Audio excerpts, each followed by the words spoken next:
And the VIX has been all over the place this week. What's the message here with it now down 20% today, under 20?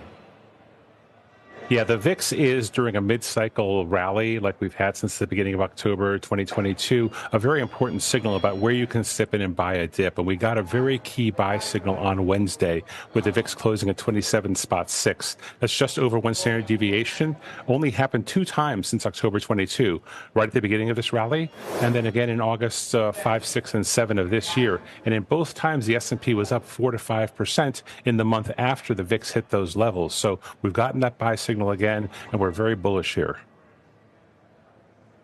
That's what I was just thinking, when you were talking about the VIX spike, I was thinking back to, I think it was August 5th, when we had all those concerns about Japan, and I think the VIX went to like 60 or whatever it was. And I mean, well, you're essentially telling me that whenever the VIX has a massive spike, that it's generally a buy. It is. The only exception, and think back to 2022, we had several VIX spikes to 36, which is 2 standard deviations above the mean. Those weren't great buy signals because we were still in a bear market. The point is that when we're in a bull market, these VIX spikes are a real signal from the market saying fear is overblown and it's a good time to buy. And that's what we're seeing here. Okay, so buy the dip. I mean, it's not like we don't have concerns to think about. Right? I mean, if the Fed's going to cut much less than we originally thought, and we're still not sure exactly how many times, just because they tell us, well, it's likely to be 2 next year, that doesn't really mean anything. That's our baseline to go off of. We have policy uncertainty and everything else. I mean, there are reasons to be a little cautious, no?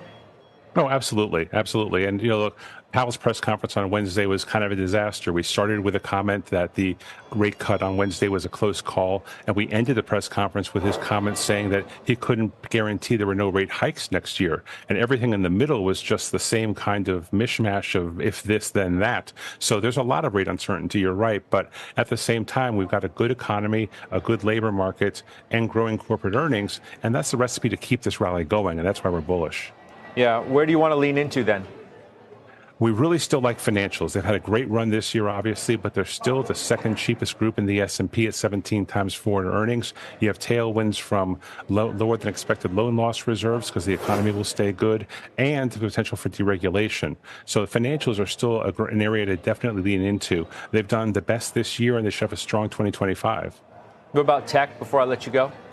Sure, tech is another area we still like. We do still like big tech as a group. We don't call out single names, but those 8 companies that dominate the top of the S&P should outperform next year as well. And that's another reason to be bullish. But it's not just tech, it's also financials. It's a much more broad-based rally than we had in 23. Well, let me just ask you real quick then. I mean, maybe are you saying you're not allowed to name single names, or because these things sort of stop trading like a monolith? Your answer sort of suggests that you think as a group, they're going to go up. Can you just clarify that so I understand where we're coming from? Yes, you've got it exactly right. It's, okay. if you want to play that space, then the Qs are a perfectly viable way to play. We think they outperform. Okay, I got you. I just wanted to make sure we're on the level, that you weren't talking about these all going up to the same degree. I'll talk to you soon, Nick. Thank you. Thank you.